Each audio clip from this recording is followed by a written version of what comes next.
Lord, I'm just grateful that I got to wake up today. You take my hurries and worries and fade them to gray. You have good plans for me. That's what you say. That's how I know everything is gonna be okay. Friends and family, amigos y familia, what's happening? Long time. No, listen, good to see you. Today's my birthday, and I'm recording a podcast. My wife said, "What do you want to do on your birthday?" I said, "Absolutely nothing. I want no responsibilities. I don't want, here's what I don't want to do. I don't want to cook or clean or feed the dogs or feed the birds or mow the yard or do the things and do the day to day. All I want for my birthday is zero responsibilities. So take things away from me, take things off my plate. Don't give me things." How are you? I've thought about you. You've been on my mind. Last time we spoke was the fantastic podcast with my guy Christian. Before that, if you haven't listened to that, go listen to that. Christian's amazing. That podcast went very well. But before that podcast, I said, where I've got so much lined up. I've got Christian, I've got Bob, I got this and that and this and that. And I do have a lot to talk about. And I did record an episode with Christian, and I recorded almost 2 hours with Bob. And then I deleted it. And I know what you're saying. Bob, you're listening to this. I know what you're saying. Bob's an IT guy. Bob's great. I'm going to have him on for sure. I'm going to fix this situation. But I text him and I said, "Man, I've got good news and bad news. Good news is we get to record another podcast. Bad news is I deleted the one we already recorded." And I know you're thinking, how do you delete something off the internet? You hit delete and then it's in your trash bin, right? Then you can go to the trash bin and recover it if it's in a certain amount of time.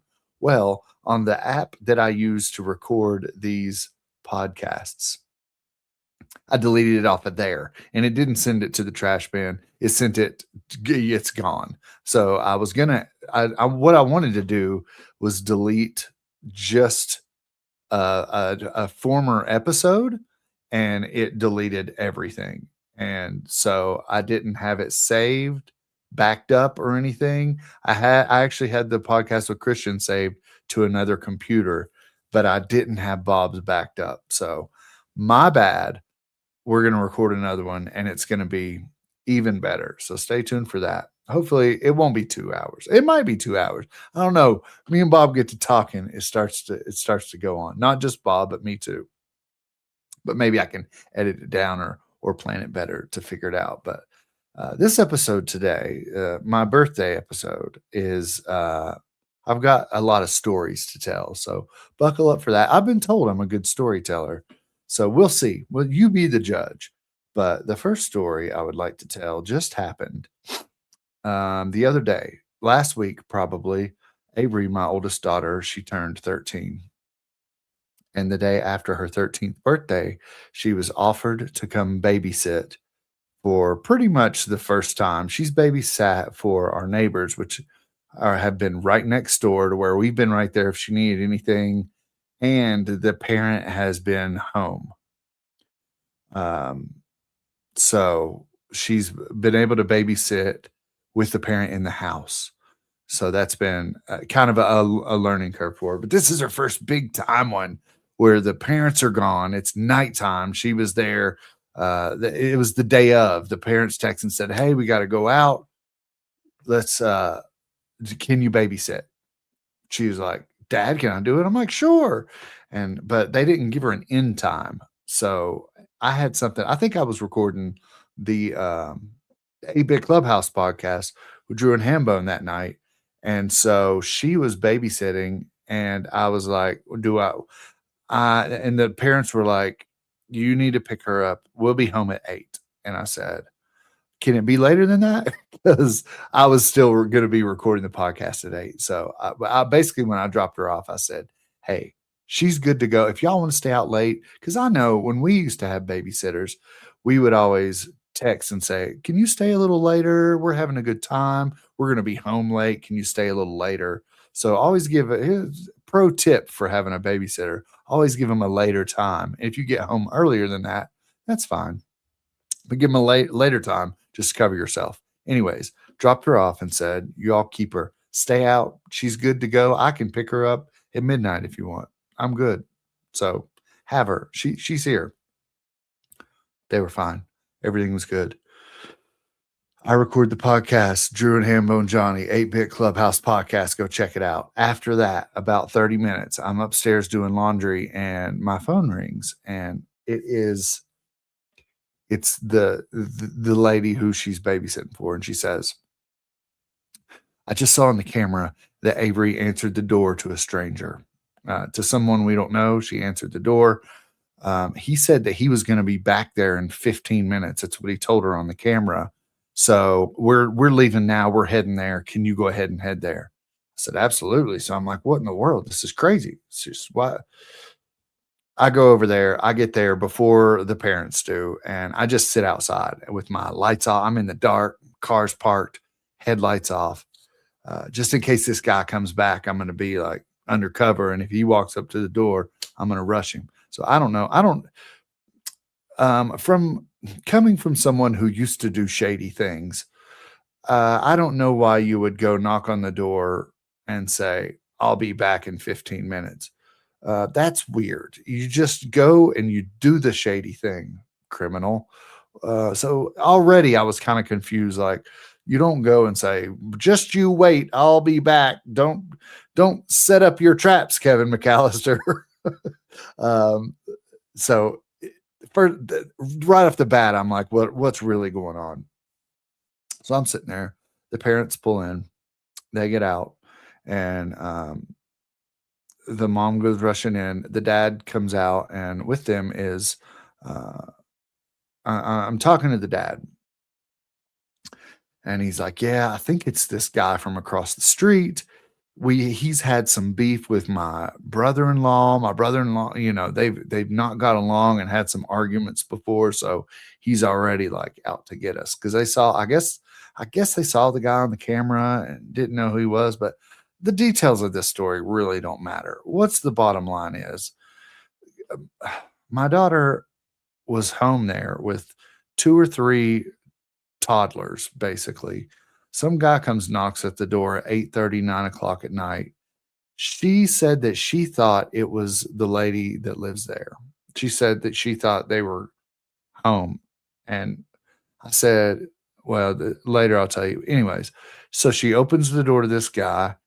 The dogs go running out. She comes out on the porch to get the dogs, brings the dogs in. The guy says, are there any adults home?" She says, "No."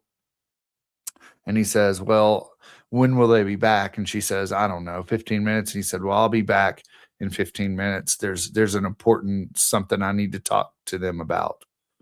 That's what happened.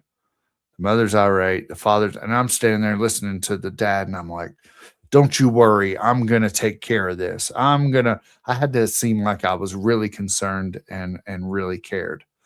I get Avery in the car, and she says, "I opened the door because I thought it was the lady that lived there." I said, "When the lady that lived there got home, how'd she come in?" She said, "Through the front door." I said, "Did she knock?" She said, "No." I said, "There you go. If somebody lives at their own house, they're not going to knock on the daggone front door. They're just going to come right in." He's like, "Oh." I'm like, "I don't know." So my question to you, dear listener, is this a parenting? There's some things that you just expect your kids to know. Should I have taught this? Should I have sat her down and said, "Okay, you're 13 years old. You know not to answer the door to strangers." And she's like, "Is that something I should have done?" Or common sense says, "Don't open the door to strangers." She said they didn't have a peephole, so there was no way for her to see out. And I said, "Still, you don't answer the door." And then I proceeded to tell her the story of the time that I incorrectly answered a door to try to make her feel better. I was living in Knoxville with a girlfriend of mine in my early 20s. I'd say 21 years old. I was 20 to 21 years old. And we were selling illegal substances, my girlfriend and I. And I was there at the house in an apartment, me and my girlfriend and a buddy of mine, and there's a knock on the door. I go to answer the door, open it. I look through the people, see someone I don't know. I open the door. I'm like, "Hey, can I help you?" The guy says, "Yeah, let's just say Mr. Pink. Mr. Pink was our supplier."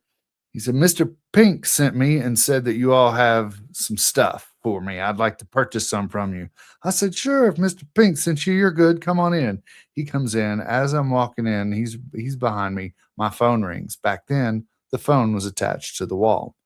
Uh, I pick up the phone. I turn around. I'm talking on the phone to somebody I know. They're like, "Hey, what's going on?" Blah, blah, blah. I hear, "Get off the phone. Get off the phone." I turn around and the guy's got a pistol pointed right at my face. So I hang up the phone and the guy's like, "Give me everything." And this is the first time, the only time actually, that I've had a gun pointed at my face. And I just said, "Don't kill me." And he's like, "Where's all the things?" And we're like, here's some drugs and take this. And he's like, I you all have more than this. You've got money, you got something." And we're like, "No, we this is take it. We don't this take this, take the drugs. We've got nothing else." And he's like, you got to have more." And he goes around and has us open drawers and show him. And we're like, "We don't, there's nothing else." I mean, there might have been like $100 or something, but we really didn't have much. I had just got a check for $700 or $800 that I hadn't cashed yet. And I think, come to find out, this is long story long. I'm not going to say long story short. This story is just going to go on. This episode is about stories, in case you missed the first part. Excuse me. I think that he found out from my girlfriend's sister that I had recently gotten that check. However, I hadn't cashed it. There was no cash. He had my friend take off his shirt, give him his shirt. Apparently, it was a nice shirt and maybe a gold chain, some jewelry. He took that from him and all the drugs we had. I'd say about a quarter pound of marijuana, maybe some other stuff. I don't recall. Took all that, left. As he left, he ran out, got in his car. We gave him a minute and ran out after him to see if we could see what he drove, maybe get a license plate, whatever. By the time we got out, he was too far for us to see. He drove a box Chevy, too far to see the license plate. Anyways, I told Avery this after she had answered the door to a stranger, and that made her feel much better. But I said, "Hey, in the future, just don't answer the door, especially if you can see out, see who it is. You don't recognize them. Don't answer it." I don't answer the door now, ever. Even if it's somebody I know, I don't answer the door. So if it's somebody that's coming over, they know how to get in. So I don't answer the door. I don't answer the phone, especially if I don't recognize the number. Text me, right? So that makes her feel better. But the bottom line is here, several days later, the lady told other people she works with. They contacted my mom. "Is everything okay? I heard what happened with Avery. Is everything fine?" And we're like, "Yeah, she made a mistake. Nothing bad happened. She learned from it." Now, that's what life's about: making mistakes, learning from them so you don't do it again. We weren't upset with her. I was a little surprised that she made that mistake, but could things have gone a lot worse? Yes. And then I would be upset. Did they go? No, they didn't. So why be upset at something that didn't happen? Only get upset if it did. You live, you learn, you teach, you learn. That's the way I looked at this. So I wasn't mad at her. That story happened. I think I've mentioned on this show before that every year around New Year's, I just sit down in prayer and thought, and I just sit with God and say, "What do you have for me this year? What can I work on as a person through the year?" And just kind of wait for the message to come through. A couple of years ago, it was um, I felt like I had to be in the book of Job all year and to work on my character. A couple of years ago, I don't know. Every year it's something different. I've been doing this for 2 or 3 years. So this year, what was laid on my heart was that I needed to sit in the book of Romans and that I needed to soften my heart this year. I think I might have said this before on the show. If I have, here's a repeat. If I haven't, here you go. But I've got a very hard heart, and I don't want to blame it on how I was raised. However, that does play a big part on I had to protect myself. I had to put a shield on in order to get from being emotionally hurt. When you grew up the way I did, you have to be able to take shots and them not affect you, and be able to give shots right back, verbally, emotionally. You can't let that stuff phase you. So my heart has hardened over the years, and I'm trying to work on that now. I'm trying to soften it up to give people a chance, to let people in, to just be a kinder person. I'm very harsh with my words. I can dish it out. I can also take it all day long. I remember Bob, one of the first times I hung out with him, I said, "Hey, there's nothing you can say that can hurt my feelings. Absolutely nothing." So just to let him know off the bat. So that's just how I got tough skin. So, anyways, this year, working on softening the heart here. So, giving Avery grace when she made that mistake. Avery Grace, that's her middle name. Giving her some grace after she made that mistake is one thing. Another thing, we have some new neighbors, actually, uh, right next door, and our houses are about 15-20 feet apart. They are a Hispanic couple, probably a little younger than me, maybe late 30s, early 40s. They have three children. One looks to be about 10 or 11. The other two are younger. I think one's more of baby ish, and then one's like four, 11, and baby, let's say. Uh, Last week, took the trash out, left the can, went out to get the can. I haven't met the neighbors. Britt met them once when they were first moving in. She said the husband's very nice. The wife doesn't speak English. I'm like, cool. As I'm going out to get my trash can, I see the wife wheeling in her trash can, and it's the first time I've seen her. So I smile and wave. She waves. I get distracted. I go do something else in the yard. I start pulling weeds and watering flowers. Go back inside. Forget to bring in the can. I'm like, oh, I gotta go get the can. Go out to get the can. It's gone. Trash can's gone. And I'm like, I wonder, did she grab my trash can? Let's just look, because her fence is right there. I know where they keep their cans. I looked over. Sure enough, two trash cans, a recycling bin. I'm like, oh, she has my trash can. I just saw her. She was just out here wheeling this in. The car's still in the driveway. The cars are in the driveway. And I go knock on the door and ring the doorbell. Nobody comes to the door. I'm like, okay, I'm 1,000% sure you're home, but maybe you're like me and don't answer the door ever. So I go back home, give it a minute. I'm talking to Libs, and I'm like, all right, I think that I'm just gonna go over there and grab it.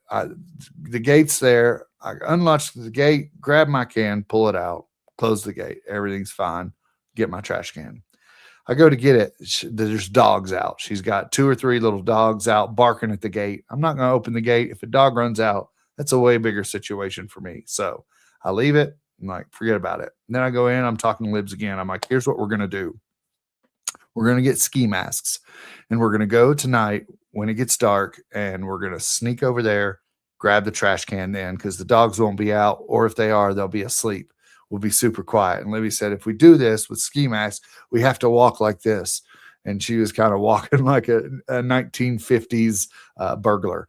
I said, okay, we can absolutely do that. I've got the ski masks. I've got the walk down. We can do it. So that's the plan.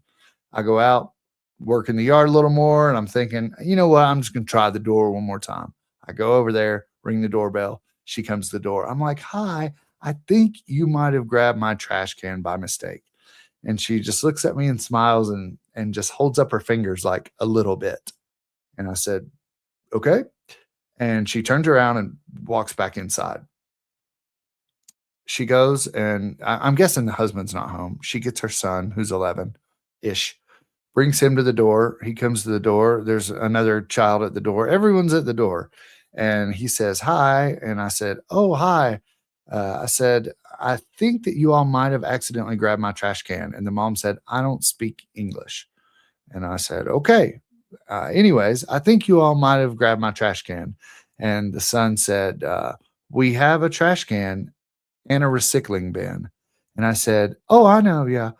But if you go look now, you'll see that you have two trash cans and a recycling bin."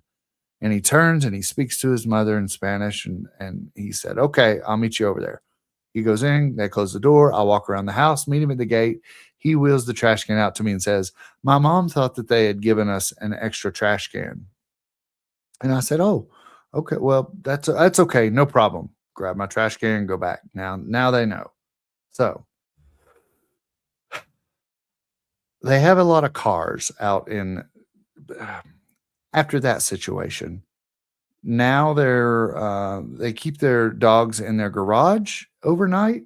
When I go out and mow, the dogs bark.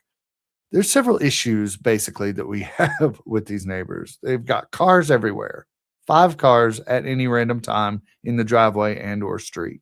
They don't use their garage to park their cars in because they're doing some kind of project that appears they're building stage props in their garage, and also the dogs are in there. So the cars can't park in the garage. I'm having trouble softening my heart to the neighbors. Working on this, working on I walked up the other day from getting the mail, and the dad was there in the garage working on the stage props, and I kinda glanced. He saw me see him, and then I looked away. I did not say hello, and I feel bad for that. I need to work on that. I need to go introduce myself, say hello, show some love. Um, I'm working on that though. Is We'll see how that goes. We'll see. That's gonna be a process probably. Speaking of softening my heart, I feel like I've also there's another story I'll tell about when I worked at my last job that a guy got over on me that has never happened. So stay tuned for that. That's a little teaser story. At the job before my last job, when I worked for Milwaukee Tools, they were having this contest, and if you sold a certain amount of tools or whatever, you win $1,000. Well, my name got put along someone else, another rep's name got put with mine, and I was getting his sales or something happened. And my best friend there, I was like, "Hey, this is happening. I'm getting all these sales. I'm going to win this money because I'm getting basically double the sales. So and so's numbers are matching up with mine. I'm doubling the money. I'm winning the money." And he was like, "I'm telling, basically. I'm going and telling him that this is an issue." Probably because he wanted the money, but that's okay. And was it right? What I was doing was wrong. I should have reported it and said, "Hey, your guys' numbers are messed up." However, it was their mistake. I was gonna benefit from this, right? Without saying anything. My buddy's like, "I'm telling him. I'm ratting you out." And he did, and they fixed it, and I didn't win the money.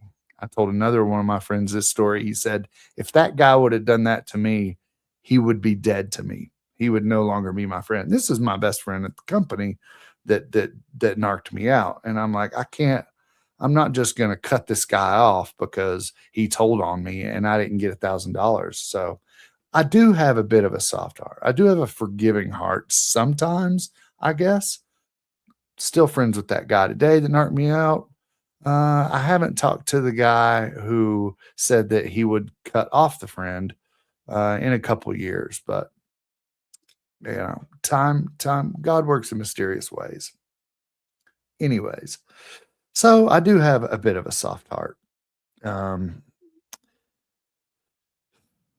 in that aspect.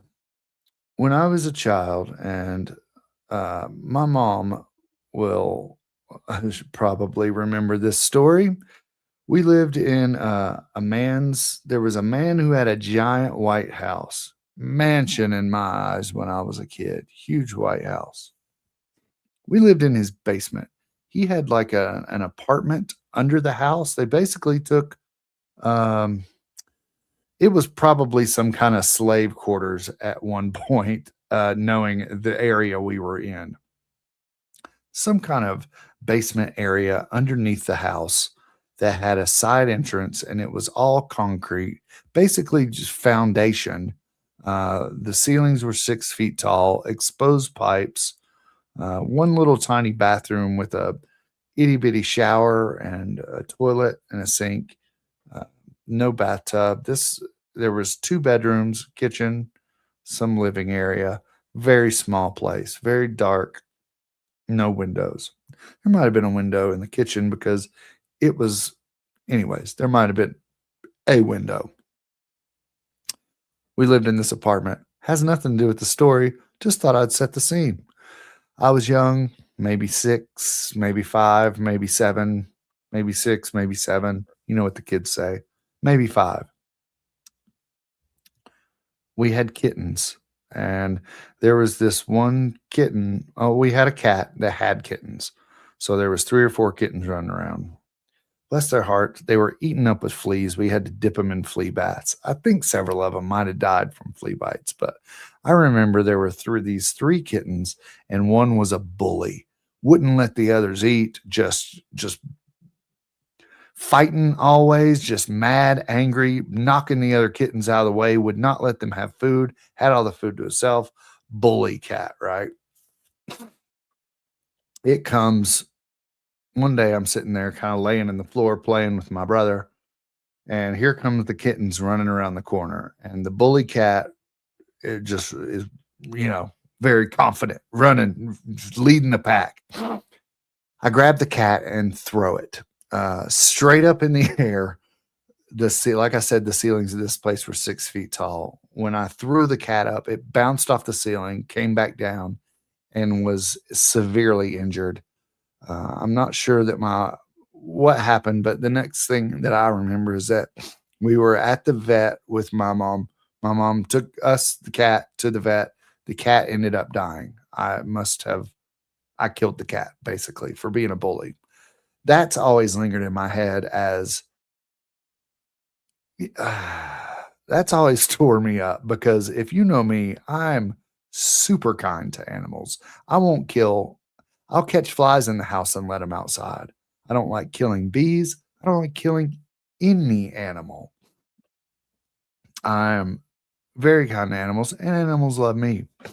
So this was very out of character for me. I don't know where I was at mentally at the time, at that point in my life, but I've never purposely killed an animal since that day. Whether that I've never hunted, I've never purposely killed an animal since then. So that's a memory that stuck with me. Um, got to now.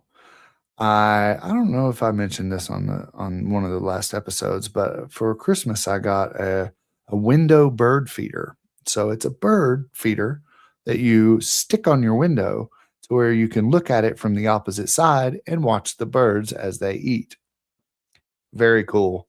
Very nice.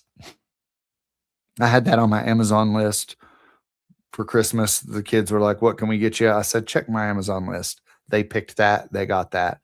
I've set it up this spring, and it took forever for the birds to realize that this thing was a legitimate bird feeder. However, now, after about a month, now they know it's there, and I have to refill the food every day. It's fantastic. I've become a bird watcher. Birds are there all the time. Love the birds. Love watching the birds. Love seeing their patterns, seeing which different kinds I can see.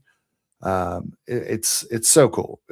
I'm officially old. I'm a bird watcher. So the other day I'm there, and there is a bully bird. Per the previous story, you know how I feel about bully animals. This bird was just sitting there on the feeder bucket, and it was about the same size as the other little birds. They're all just, I don't know, 5 inches tall and brown birds mostly. Occasionally I'll get a pigeon or a blackbird that flies in there, but mostly they're just little brown birds. Colorado's not, I don't know. This feeder just attracts these little brown birds. Finches, if you will. Let's call them finches for the record. This little finch was sitting on the bird feeder, just bowed up, had his feathers fluffed, and there's like 4 or 5 other birds sitting on the tree right there watching him, like, "We gonna get some food? We're gonna get some food." And this guy's like, "No, you are not. This is my feeder." Eventually, the other birds fly away. This guy just sits down on the feeder and goes to town, sitting there eating. And I'm like, you know what? I'm just gonna go kind of tap on the glass and, you know, scare this little bird away so the other ones can have some food too. Share the love. I'm not gonna throw him. I'm not gonna throw him. I'm not gonna do what everybody thinks I'm gonna do and get out the BB gun. I let the bird sit. I let him eat. And I was just going to tap on the glass. When I go to tap the glass, I walk right up to the glass. And usually when I start getting close, as the birds scatter, they see me through the glass. And they're like, "Holy cow, there's a human. Let's go." This guy's still sitting there. This guy is a rebel. I get right up. I mean, I'm 6 inches from the glass and this thing's not moving. And I look and he's got no eye. And so the side of his face that is facing me, he can't see me because he has no eye. He eventually turns and the other side has an eye. And he sees me and he's like, "Holy crap." And he takes off. So this bird with one eye, he keeps coming back and he hangs out there and he'll eat until he sees me and then he'll fly away. But he keeps coming back and he's running off the birds. And I'm like, I've got to take care of this guy. Not anything crazy, but just I'm going to have to continually scare this bird off so the other ones can get some food. And as I thought about it, I thought, you know what? This poor bird with one eye is struggling in life. I think he's got way bigger issues. He probably has problems flying. He probably has problems finding food as it is. He's got a disadvantage compared to all the other two-eyed birds. So why not give this guy a break? You know what? Let him be a bully. I've softened my heart. I'm letting that bird just run the feeder anytime he wants. Just sit there and chow down, One-Eyed Willie. Take your time because you deserve it. You know what? You deserve a break today. So that feeder is now One-Eyed Willie's feeder, as long as he wants it. Sometimes he's not there and the other birds eat, but when he is there, it's his. So I've come to the conclusion that that's just let nature be. I've learned that the hard way in life too. If you mess with nature, you throw off the whole equilibrium. So just let it be. Don't touch it. Let it run its course. See what happens. So that's me softening my heart. And I think that's going to wrap it up for today. I've got birthday shenanigans to get to. So I'm just going to run and do the thing. And thank y'all for listening and hanging with me. I'm not editing this. I'm going to hit end recording and post it. So yeah, have it as it may. All my perfections and imperfections. But thank you all for listening. I really appreciate it. Keep it locked for more of this. Check out 8-Bit Clubhouse podcast. Like and subscribe to this and all the things that I do. It's fun. I have fun. Said the last episode, I like to create. So follow along as I create stuff. I've got a lot more in my head to get out there and we'll see what happens. So thanks again. I love y'all.